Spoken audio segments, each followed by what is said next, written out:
Morning, guys. Saturday, day 304. I know yesterday I said 293. I meant 303. Seems weird that I'm above day 300. That year, well, we got another ways to go here, but for the most part, that year has flown by. I cannot believe we're almost done with 2013. Wow. That's just kind of crazy. 2013 is really kind of blown up for me. I don't know about the rest of you, but the economy seems to have fully recovered at least. And this was by far my busiest year. I mean, usually with photography and everything, it's up and down all year long. But it seems like for 6 months I haven't had a break unless I give it to myself. There's been a few days where I'm waiting on stuff, but I'm still in the middle of projects, so that counts. Anyway, today it's late morning, and I'm finally getting a break here. I planned on sleeping in till 11:30. Had my alarm set just before noon because I got some appointments this afternoon, but the phone's been blowing up since 9 o'clock. Woke me up like it's a freaking Monday. I got 3 things lined up. Guy that first called me, he didn't wake me up, but it was real close. Kind of threw me for a loop because he calls me up and it's a local number, so I answered it. I don't answer out of state anymore because 99% of the time they're spam or sales or BS. And if it's an out-of-state wedding client, they'll leave a message and I'll call him right back. But anyway, I pick it up and he starts talking about an HP Z31 printer, which I happen to know a lot about. I was one of the first in the world to have one and beta tested a lot of the parts with HP on my particular unit. Spent many hours with techs here in my office while they figured stuff out. And I've got some articles that are very popular on my blog about it, some maintenance, some upgrades, stuff like that. So he starts talking about picture brightness and his monitor colors and the printer being off. And he says, yeah, I just left a message on your site about it. And I had to think for a second because the most popular article about it on the site is about replacing the drive belt, which is a big problem with the unit. And I did a how-to video and article so everybody can do it themselves. HP wants like $1,000 to do it. I showed you how you can do it in about 4 hours for $150. So I get a lot of traffic to that. And I didn't know what he was talking about exactly. And it turns out he needs a monitor calibration, which I do locally. And he just happened to be got a rock in my shoe. He just happened to be talking about a problem that he was seeing with it on his Z31 printer. So he had left a message on that post, so that's kind of the tie-in. And I didn't know if he was talking about needing monitor calibration service or help with his printer or whatever, but I'm gonna head on over there. He's just literally 5 minutes down the road around 4 o'clock and see if I can't get him printing right. Basically, he says the prints are coming out way too bright, which is the exact opposite of what most people have a problem with. Usually their monitors are set too bright, which gives you a too dark print because you overcompensate. But if his prints are coming out bright, it means his monitor's very dark, which is not likely. Or he's got some printer driver issues. So I'll take a look. Either way, we'll fix him up. And then I've got a little leak on my hot water tank line. It's a hot water connection coming out. And it's been like that since we bought the place. It's just been a very, very slow drip right at a joint over the tank. And it's got this huge ball of corrosion on it from over the years. But I can see water on the top now. So I want to get that replaced. Called up a plumber buddy. Get that fixed up. And got a guy coming over, hopefully, later today from Craigslist, so you never know, who says he wants to buy my old mat board cutter since I don't do printing anymore. Figured I got a whole bunch of equipment that I should probably sell and get some room back. So I've got boxes of old mat boards, well not old, they're brand new, but boxes of mat boards and mounting boards and the mat cutter, a lot of old framing supplies and screws and wires and hangers and clips, and he offered $250. I think that's fair, so I said come on over, and I think he'll show up. He's a professional something, I can't remember, a tradesman, and he said he had an appointment ending and could be here around 1, so sounds good. So hopefully I can make a little bit of money back on that, and more importantly to me, get some more room back in that back workroom. And that leaves me just a couple things, and I'm not sure if I want to sell them or not, that I could get rid of relating to the printing. I've got a real nice paper cutter, a rotary, and it sometimes comes in useful for projects. I not only used it for printing, so you know, I'd be lucky if I get $50 for it. It's probably not worth selling. But getting rid of this mat cutter means I get that whole big work table back to do whatever I want with. Right now, that table was built for that mat cutter, and now I could just have a big workspace, or I could reconfigure it all, because I don't need it a big huge square anymore. I could make it a long rectangle. I could reconfigure the entire thing, so that's exciting, and I'll see what I want to do there. Anyway, I'm gonna get some more walk time in here. Need to go to the store because I'm out of coffee creamer. Boo, found that out this morning. And I need coffee. My brain is not functioning yet. Well, I'm still waiting on everybody to get here.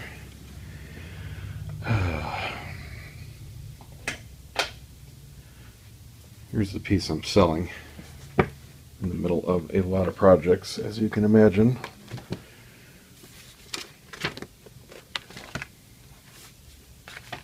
This is the cutter.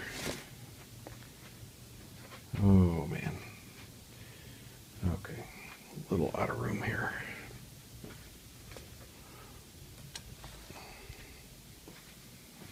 And what it does is it makes this kind of stuff. This is a 2x3 foot print, and it cuts not only the board to size, but the hole in the middle. This is a sandwich of materials. You got this mat board here, which is like a big cutout rectangle, and then the print, and then on the back a solid piece of foam core. And those just drop into the frames. And this machine here is what does all the magic cutting.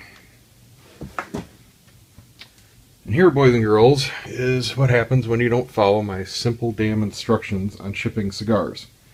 No, you cannot put cigars loose in a freaking envelope and mail them. Don't understand why people can't follow directions. It's just insanely stupid. Okay, anyway, this here is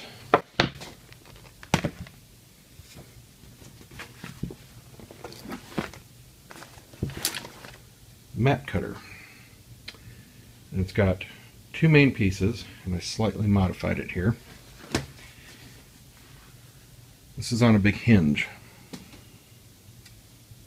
and what you do is you put your full sheet in, and then you drop this down on top of it, and this keeps it nice and flat and in place. And it's like a big, oh, what's the word I'm thinking of? Oh, come on.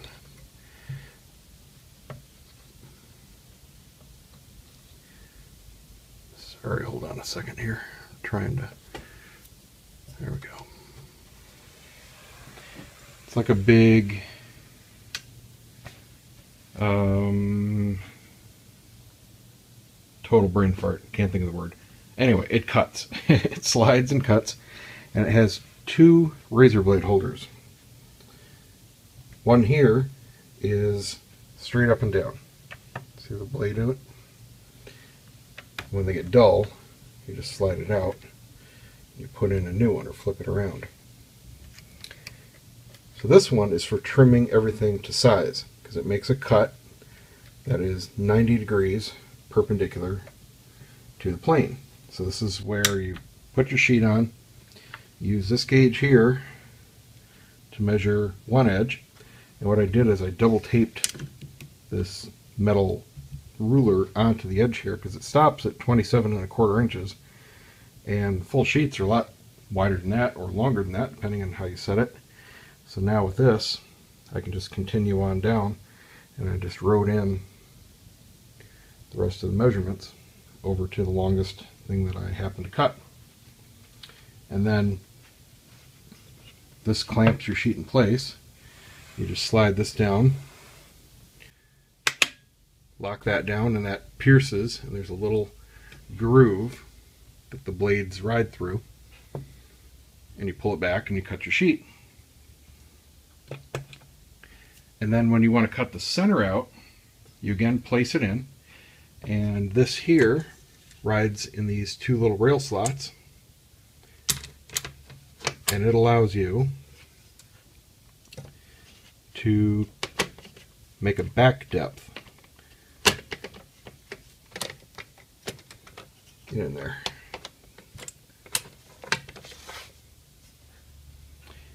So what that allows you to do is set the width of this here. You're setting the edge of the mat against this. So as you move this in, this is essentially going to be the thickness of your mat. So if you move it in, this gets thinner. Or if you want it thicker, you move this out. Okay? And you can measure the width here on this gauge. And then you lock that down when you've set the correct thickness you want. And this second cutter here is on an angle. It's on a 45-degree angle.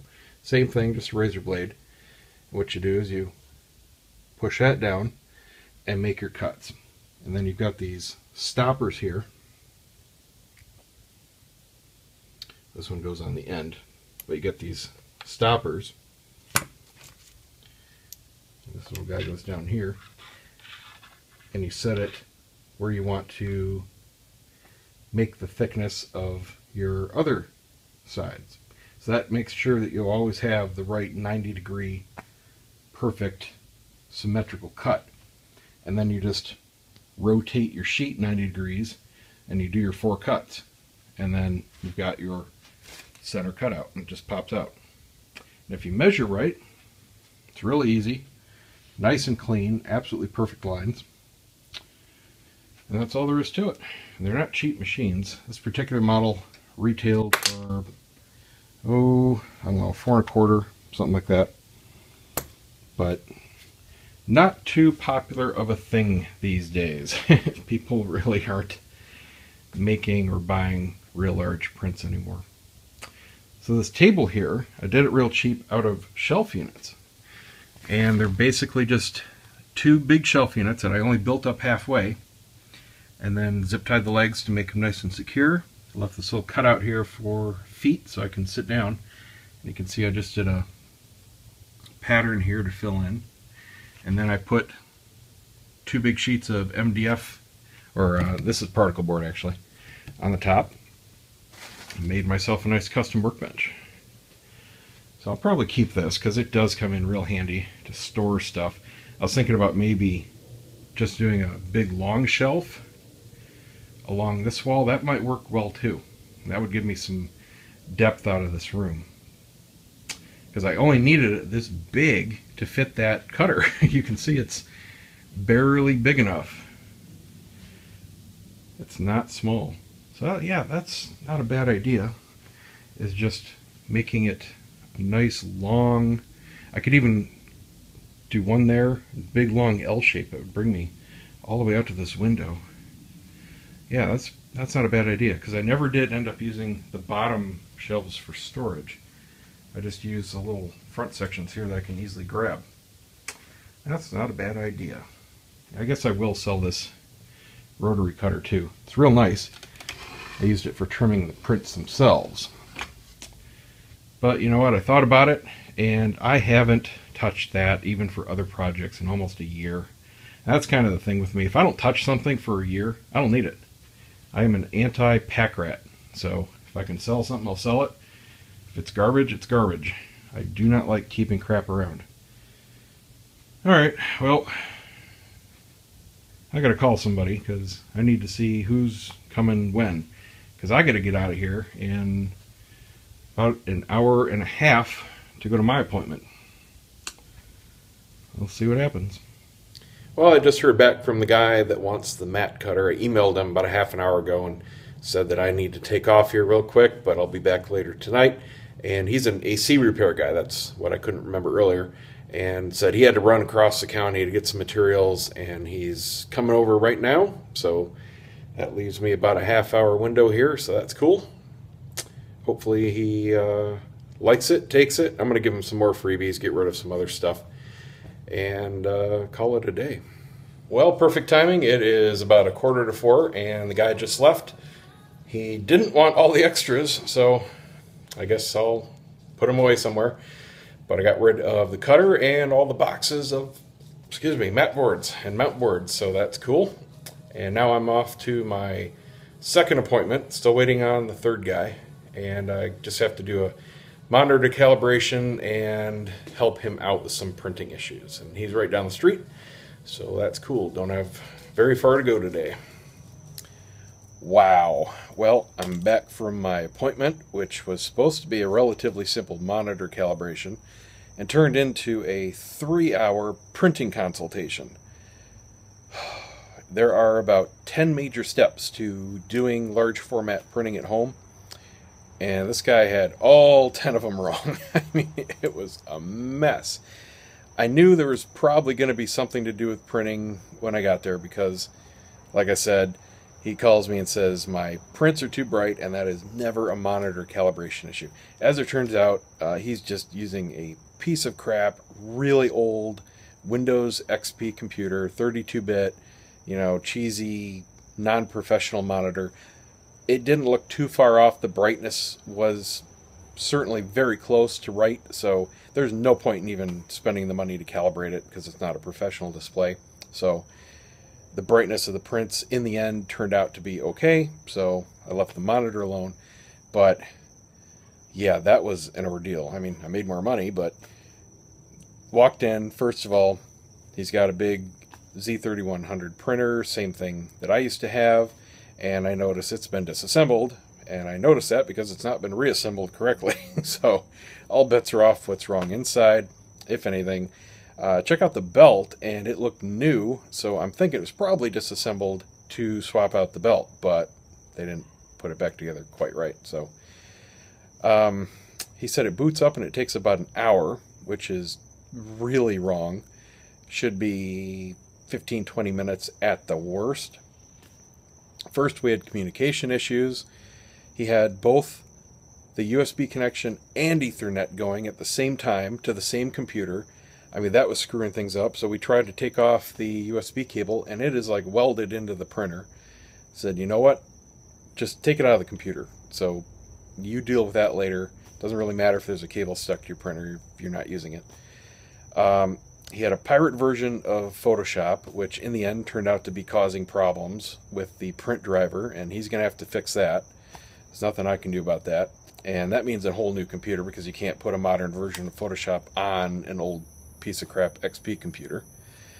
And let's see. Oh, his paper. His paper's all ruined because they had a flood. And he's been storing his paper sitting on its edge instead of protected in the box or on the spools or anything. So all the edges of the paper are kind of curling up. And it turns out the roll he had in there had wicked up water at some point. So he's got about this much of the roll ruined, which means the whole roll is ruined because the head's striking the edge of it. He had no idea that you needed to calibrate the papers or even that the printer did it. Had no idea about ICC profiles, so he was using completely the wrong settings to actually print in Photoshop, even if it had worked. It was just a complete mess. So I did the best I could. I showed him everything that you need to do, and I did a test print from another program. Didn't look exactly right because Photoshop has more options that you need to make these kinds of prints that are missing in other programs, and he can't print from his Photoshop. But I mean, we got it darn close, figured out all the problems, and left it at that. So after he gets a new computer and gets a legit Photoshop and replaces all his paper, he should be in good shape. But what a nightmare. I mean, it's just the way it goes. I spent countless hours trial and error, figuring out printing, watched training videos, talked to a bunch of people on the forums. Worked with HP. I'm very confident in calling myself a master printer, but the hardware and the software has to be right. There are just so many variables. And in this case, every one of them was wrong or missing. But now he knows what to do. We'll see what happens. It's out of my hands. So I will see you guys tomorrow.